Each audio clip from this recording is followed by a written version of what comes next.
প্রশ্নে ছাড় নয় বলল বিএনপির মহাসচিব।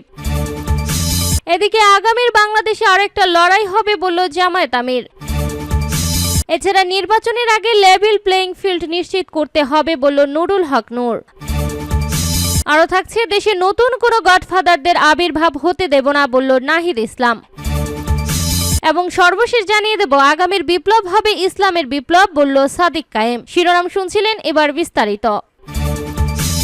৭১ গণতন্ত্র প্রশ্নে ছাড় নয় হুঁশিয়ারি বিএনপির মহাসচিবের। ৭১ গণতন্ত্র প্রশ্নে কোনো ছাড় নয় এমন হুঁশিয়ারি উচ্চারণ করে বিএনপির মহাসচিব মির্জা ফখরুল ইসলাম আলমগীর বলেছেন, ১৯৭১ হচ্ছে আমাদের মূল কথা, স্বাধীনতা যুদ্ধ আমাদের মূল কথা, ওখানে কোনো কম্প্রোমাইজ নেই। আমরা অবশ্যই গণতন্ত্রে বিশ্বাস করি এবং গণতন্ত্রই চাই। শনিবার জাতীয় প্রেস ক্লাব মিলনায়তনে জুলাই আগস্ট গণ অভ্যুত্থানের বর্ষপূর্তিতে গণ অভ্যুত্থানের প্রত্যাশা ও দেশের গণতান্ত্রিক উত্তরণের পথ শীর্ষ আলোচনা সভায় মির্জা ফখরুল ইসলাম একথা বলেন। গণতন্ত্র মঞ্চের উদ্যোগে এই আলোচনা সভা অনুষ্ঠিত হয়। যতই দিন যাচ্ছে পরিস্থিতি ততই জটিল হচ্ছে উল্লেখ করে মির্জা ফখরুল বলেন, আমার কাছে মনে হচ্ছে যারা গণতন্ত্রে বিশ্বাস করে না, যারা জনগণের অগ্রযাত্রায় বিশ্বাস করে না, যারা শোষণহীন সমাজ গড়ে ওঠার যে রাজনীতি, সে রাজনীতি বিশ্বাস করে না, তারা আবার জোট পাকাচ্ছে। আমার কাছে মনে হচ্ছে যে ফ্যাসিস্ট শক্তিকে বিতাড়িত করতে সক্ষম হয়েছিলাম, তারা ভেতরে ভেতরে সংগঠিত হচ্ছে এবং ক্ষমতা ফিরে পাওয়ার চক্রান্তে লিপ্ত হচ্ছে।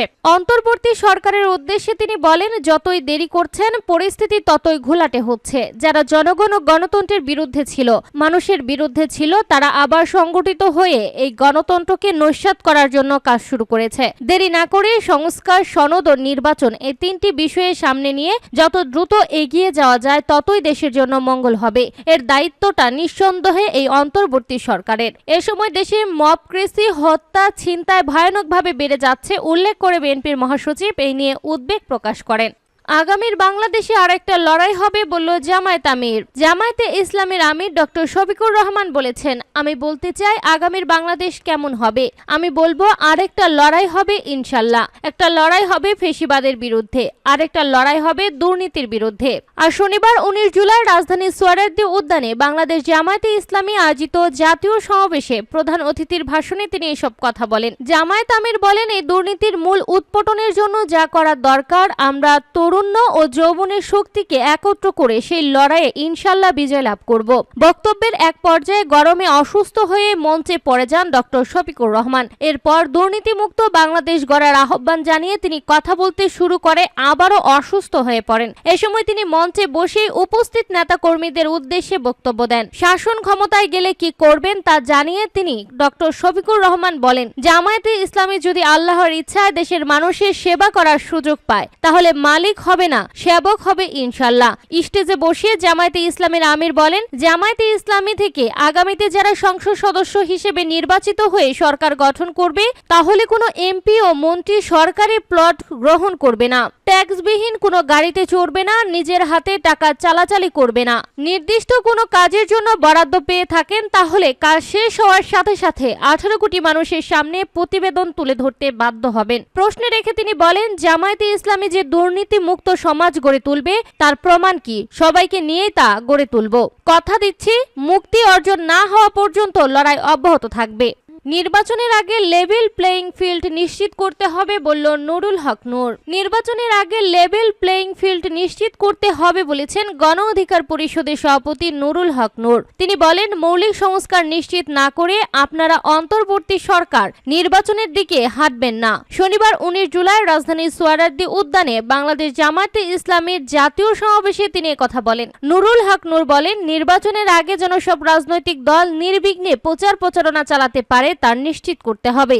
এটি আজকের সমাবেশের একটি দাবি। এর আগে রাজধানীর সোহরাওয়ার্দী উদ্যানে বাংলাদেশ জামায়াতে ইসলামের জাতীয় সমাবেশ শুরু হয়। শনিবার ১৯ জুলাই দুপুর ২টায় কোরআন তিলাওয়াতের মাধ্যমে সমাবেশের মূল পর্ব শুরু হয়। দলটির দায়িত্বশীল নেতারা জানান, আজকের সমাবেশে স্মরণকালের সবচেয়ে বড় জনসমাগম ঘটবে। জামায়াতের উদ্দেশ্য বড় ধরনের সমাবেশ করে রাজনীতির মাঠে নতুনভাবে আলোড়ন সৃষ্টি করা। সমাবেশ থেকে নতুন প্রজন্মের উদ্দেশ্যে গুরুত্বপূর্ণ বার্তা দেবেন জামায়াতের আমির ডক্টর শফিকুর রহমান। গণহত্যার বিচার ও সংস্কার শেষে পিআর পদ্ধতিতে নির্বাচন এবং 24 জুলাই অভ্যুত্থানের চেতনার ভিত্তিতে জন আকাঙ্ক্ষার বাংলাদেশ প্রতিষ্ঠা, এই দুই বিষয়ে দলের প্রধান দিক নির্দেশনামূলক বার্তা দেবেন। পাশাপাশি সমাবেশের মূল মঞ্চে জামায়াতের সমাবেশে জাতীয় নেতা, জামায়াতের কেন্দ্রীয় নির্বাহী পরিষদ সদস্য, কর্ম পরিষদ সদস্য, বিভিন্ন দলের নেতা এবং জুলাইয়ের শহীদ পরিবারের প্রতিনিধিরা থাকবেন। দেশে নতুন কোনো গডফাদারদের আবির্ভাব হতে দেব না, বলল নাহিদ ইসলাম। জাতীয় নাগরিক পার্টি এনসিপির আহ্বায়ক নাহিদ ইসলাম বলেছেন, ফ্যাসিস্ট শেখ হাসিনার আমলে কক্সবাজারে গডফাদার তৈরি হয়েছিল। বাংলাদেশে নতুন করে আর কোনো গডফাদার আবির্ভূত হতে দেওয়া হবে না। মাফিয়া তন্ত্র, গডফাদার তন্ত্র, স্বৈরতন্ত্র ও পরিবারতন্ত্র দেশের মানুষ মেনে নেবে না। আর শনিবার 19 জুলাই দুপুর 2টায় কক্সবাজার শহরে জুলাই পদযাত্রা শেষে পাবলিক লাইব্রেরি চত্বরে শহীদ দৌলত ময়দানে অনুষ্ঠিত সমাবেশে কথা বলেন তিনি। নাহিদ ইসলাম বলেছেন, কে পিআর বুঝে বা পিআর বুঝে না, এজন্য সংস্কার আটকে থাকবে না। দেশের জনগণ সংস্কার বুঝে এই সংস্কার চায়। গণপরিষদের উচ্চকক্ষ নির্বাচন পিআর পদ্ধতিতে হতে হবে। তিনি আরো বলেন, জুলাই আগস্ট বিপ্লবে ওয়াসিম সহ আপনাদের সন্তানরা রক্ত দিয়েছে। শহীদদের রক্তে সিঁড়ি বেয়ে জুলাই সনদ ও সংস্কার আদায় করে ছাড়ব।